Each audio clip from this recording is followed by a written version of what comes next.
Escuchamos tu historia. Contanos. En Citas de Radio, todos tienen la palabra. Por eso están aquí. Acomódense, porque es el momento de Historias Mínimas en Citas de Radio.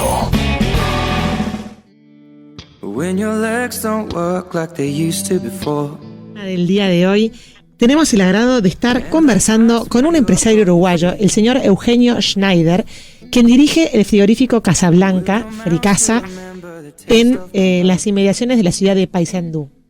Muy buenas tardes, Eugenio, un placer estar conversando con usted. Muy bien, buenas tardes. Mi nombre es Elisa Peirano y estoy aquí con Catalina Castro, mi compañera, para hacerle esta entrevista, y con Paola Bertoni. Perfecto.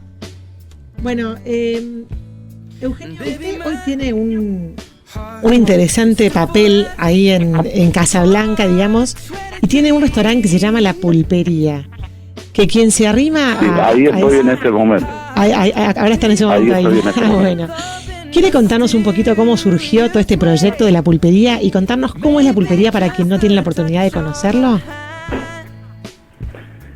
Bueno, el edificio, que era un edificio que ya existía desde 1850 y fue realmente una pulpería, o sea, un lugar en el cual había un cierto comercio y a su vez se pagaban los salarios del antiguo saladero que había acá. Uh-huh. Entonces el edificio estaba muy ruinoso, contrariamente a la casa donde vivo, que es un edificio mucho más sólido y aún más antiguo que este, pero mucho más sólido. Este es un edificio... No estaba hecho para durar 100 años y ya tiene 160. Entonces, o lo tiraba abajo o hacía algo. Entre las opciones era la que finalmente tomé, hacer una especie de lugar especial, con historia, con una decoración muy auténtica y bueno, la mejor comida del mundo en lo posible, la mejor atención. O sea, no sé hacer cosas mediocres. Ajá. Cuando las empiezo yo, no sé hacer cosas mediocres. Entonces, es uno de los defectos más grandes que tengo. O sea, me entusiasmo mucho con las cosas y sigo adelante. Y bueno, en algunos casos eso me ha resultado muy bien, en otros no tanto, pero no sé hacerlo de otra manera. Claro. Y ya estoy muy viejo para cambiar. Y cuando uno entra a La Pulpería también se ven elementos musicales. ¿Tiene que ver eso con la cultura y con la música? Sí, ahí también. Yo estoy en un proyecto que fundé yo, que se llama Omnes, que es vamos a decir, es mantener la vigencia de la música barroca, sobre todo la música, no solo barroca, sino renacentista, o sea, la música anterior a Mozart, digamos, ¿no? Uh-huh. Y bueno, si no lo hago yo, hay pocos que lo hacen, aunque hay muchos, pero en términos relativos, frente a la avalancha musical, electrónica y llamémosle rítmica y bailable o como sea, esto hago conciertos, a veces acá en La Pulpería, a veces en la capilla de Casablanca, uh-huh. Y traigo, por ejemplo, este fin de semana que viene va a estar Ramiro Albino, que es un conocido arpista y flautista argentino, viene con una soprano muy buena, ellos han venido 3-4 veces. La soprano que estaba embarazada, ahora tuvo su nena y vienen a hacer 2 conciertos acá, a La Pulpería y uno en la capilla. Entonces siempre estoy tratando de mantener la vigencia de esa música. Ajá. Que se den cuenta que esa música tiene valor y que no está para nada perimida o obsoleta. Uh-huh. Y tengo entendido que hace poco usted también está intentando hacer de Casablanca como un lugar con mayor cultura, ¿no? Instaló un cine, una radio comunitaria, está intentando incrementar la presencia humana en el pueblo. Uh-huh. Sí, es decir, si entendí bien la pregunta, nosotros, para mí ser empresario, ahora estoy con la idea de una empresa B, no sé si sabes lo que es una empresa B. No. La empresa B es una empresa que entre sus objetivos está claramente el lucro, pero está antes de los objetivos finales, que son la sustentabilidad social y la sustentabilidad, digamos, ambiental. ¿No? Es decir, no tiene que afectar el medio ambiente seriamente y tampoco tiene que mejorar las condiciones de la sociedad en que actúa, en que desenvuelve su actividad. Entonces ese objetivo es el principal, no es lateral. Entonces, ¿qué quiere decir una empresa B? Que hace todas las cosas bien para la sociedad, pero las hace ella misma, no pone la plata para que otro la hagan. La hace ella misma, organiza, delega, desarrolla, imagina, sueña, todo eso lo hace la misma empresa, no es poner determinados dinero para que otros ayuden a los pobres o a los niños, o a los enfermos del corazón. Acá las cosas que hacemos las hacemos nosotros, y eso nos enriquece mucho, porque esas pequeñas decisiones que hay que tomar nos hacen sentir que vamos teniendo un resultado, y si tenemos que corregir algo, lo corregimos sobre la marcha. Sabemos a dónde va el dinero. O sea que, y lo mismo en lo ambiental. O sea que la empresa B en realidad es posible, porque también hay una empresa A que funcionó bien, ¿no? Claro, exacto. La empresa B es una calificación internacional que te vienen a certificar. Hay muchas empresas B en el mundo, hay tal vez 1000. O sea, no lo inventé yo, pero leí un artículo y dije, bueno, pero yo ya soy una empresa B. Claro. Lo único que... Faltaba el nombre. Sí. Estoy actuando sobre la sociedad, ya tengo clase para los niños, equitación, danza, lectoescritura, ya tengo todo eso. Tengo una radio comunitaria, o sea, me preocupo del bienestar de cada uno, pero directamente, ¿no? Claro. Y si el tipo no lo merece, yo se lo voy a decir, mira, te ayudaría, pero no lo mereces. Sos un borrachín. Claro. Está bien. ¿Cómo le va, Eugenio? Catalina soy. De alguna manera lo escucho hablar, y hay una nota suya que le hicieron en el diario El País, donde usted dice, hablando de la gente que trabaja en su empresa, dice que intenta que confíen menos en usted y más en sí mismos y en la empresa. De alguna manera es esto, ¿no? Devolverles su autoestima, su capacidad de gestión, y confíen en lo que saben hacer y lo que la empresa puede dar. Claro, es decir, esos conceptos los fui yo soy una persona que lee mucho, piensa mucho y hace mucho. Y eso es muy bueno, porque muchas veces la gente muy intelectual termina por perder contacto con la realidad, con lo que se puede hacer. Simplemente desarrolla teorías que después en la práctica pueden fracasar. En cambio, yo me veo siempre compelido a la acción. Si quiero plantar un bosque, lo planto, y de hecho he plantado mucho bosque. Eugenio, yéndonos un poquito para su historia personal, ¿usted dónde nació? ¿Cómo? ¿Usted dónde nació? ¿Dónde nací? Bueno, nací en Pueyrredón, casi Santa Fe, el Hospital Alemán, que todavía está ahí. En Argentina. Nací como ciudadano alemán, por lo que se llama el ius sanguini, o sea, el derecho de la sangre, y ciudadano argentino por el ius soli, que es el derecho del suelo. Claro. O sea que tengo esas dos nacionalidades desde el nacimiento. ¿Y su infancia transcurrió en Argentina? ¿Cómo? ¿Su infancia transcurrió en la Argentina? Sí. ¿Cuánto tiempo estuve en Argentina? Sí, o sea, ¿cómo transcurrió su infancia? ¿Fue aquí en la Argentina? Mi infancia fue todo, mi infancia y mi juventud fue en la Argentina. Yo me fui ya casado a Chile con 22 años. Pero digo, hasta los 22 viví en Argentina.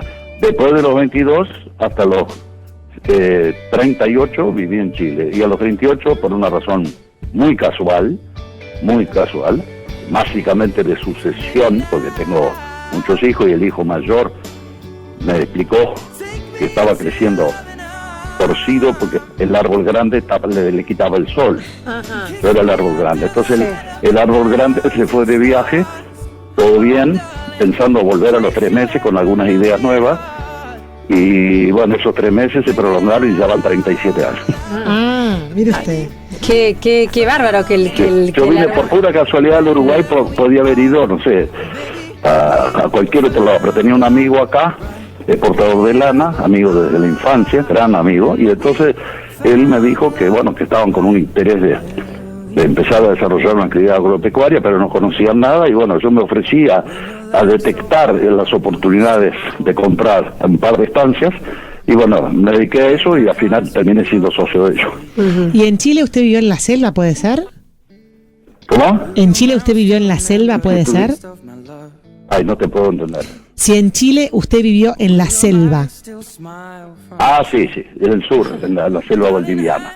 O sea, vivía realmente lejos de cualquier carretera. O sea, mis hijos conocieron la rueda a los 6 años. Salvo el que nació en Buenos Aires, que lo llevamos de 2 años de edad, pero los demás nacieron ahí en la selva. Y el primer viaje a caballo, a 12 horas para llegar a una ruta, bueno, no lo hacían antes de los 6 años, ¿no? Ahora una gran mujer tenía al lado que lo seguía en estas aventuras. Indudablemente, una gran mujer, ya fallecida, pero digamos, ella era mayor que yo y muy culta también, así que nos autoabastecíamos de cultura, de lectura, de intercambio de ideas y, en fin, era una compañera en el sentido más amplio, ¿no? Claro. ¿Y madre de cuántos hijos? 8. 8 hijos, pero de esos 8, 4 nacieron en Uruguay. Claro. Y 4 en Chile. Mejor dicho, uno fue de 2 años, nació en Buenos Aires, y los otros 3 en Chile. Eugenio, y usted combina muy bien esto de ser empresario gastronómico con ser un hombre de las letras. Sí, la gastronomía, es decir, en realidad, lo ideal es que toda persona no sepa qué le espera, ¿no? Que uno viva abierto a las cosas que se van presentando. Para mí la gastronomía no era especialmente aficionado a salir a comer y todo, pero como he viajado, siempre me fijo cuando hacen las cosas bien o mal, o cuando algo me gusta o no me gusta.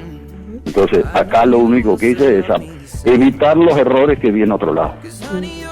Y en esta combinación de teoría y práctica, ¿qué cosas que llevó a la práctica le demostraron que la teoría no era tanto como estaba escrita? ¿Qué cosas que llevé a la práctica claro, en la no acción, eran tan difíciles como cuando estaban escritas? O por ahí no era como lo decía la teoría, en su hacer, en su praxis. Yo diría que la teoría sin práctica es muy incompleta. O sea, la teoría es un esbozo, no pasa de eso. Es un esbozo, después viene la realidad y el esbozo se va concretando y en algunos aspectos que eran mínimos se vuelven grandes y otros que parecían grandes se vuelven chiquitos. Pero hay un cambio muy grande en el hacer. El hacer es fundamental. Eugenio, usted dijo en una entrevista que la rebelión es fundamental como una actitud universal. Sí. ¿Eso lo sigue manteniendo a pesar del paso de los años? Sí. Es más, en la Universidad de Montevideo, UM, me pidieron que dieran una especie de clase magistral para los jóvenes que iban a ser maestros, porque es la única universidad uruguaya que prepara maestros. Y eran unos 40 muchachos. Y el tema que elegí es la rebelión, la rebeldía. Es fundamental, en la juventud es fundamental y de grande se manifiesta de otra manera, pero sigue siendo fundamental, ¿no? Claro. Si uno se conforma con todo como viene, es poco lo que puede aportar, ¿no? Claro. ¿Y alguna vez pensó en meterse en política usted? ¿Cómo? ¿Alguna vez pensó en meterse en política? ¿Hola? ¿Alguna vez pensó en meterse en política? Sí, ahora sí. No sé, a veces lo apreto demasiado el teléfono porque es una especie de portátil.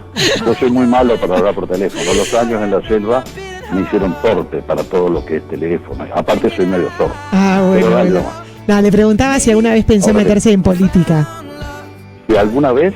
Pensó en meterse en política. Bien, ahora lo entendí bien. No, jamás. O sea, en realidad la causa es muy simple. Mi vida ya es política. Al ser empresario y tener 650, 670 empleados, imagínate si tengo que hacer política todos los días, para adentro, para afuera, para arriba, para abajo. O sea, achicarme hacia una posición partidaria sería nefasto. Claro. Todo empresario tiene que tener la mente abierta, ¿no? Claro. Me imagino que la gente ahí de Casablanca lo tiene a usted como un patrón, o ¿cómo definiría su relación con los habitantes de Casablanca? Bueno, a mí la palabra patrón siempre me gustó porque significa padre grande, ¿no? O sea, yo no me desentiendo, como digo, de nadie. Toda la gente que depende de mí económicamente puede contar conmigo. Bueno, Eugenio, muchísimas gracias por esta comunicación. La verdad que muy interesante. Para cerrar, ¿nos puede contar alguna anécdota? Sabemos que fue alumno de Borges cuando estudió la filosofía y letras en la universidad. ¿Nos quiere contar algo de esa época? Borges.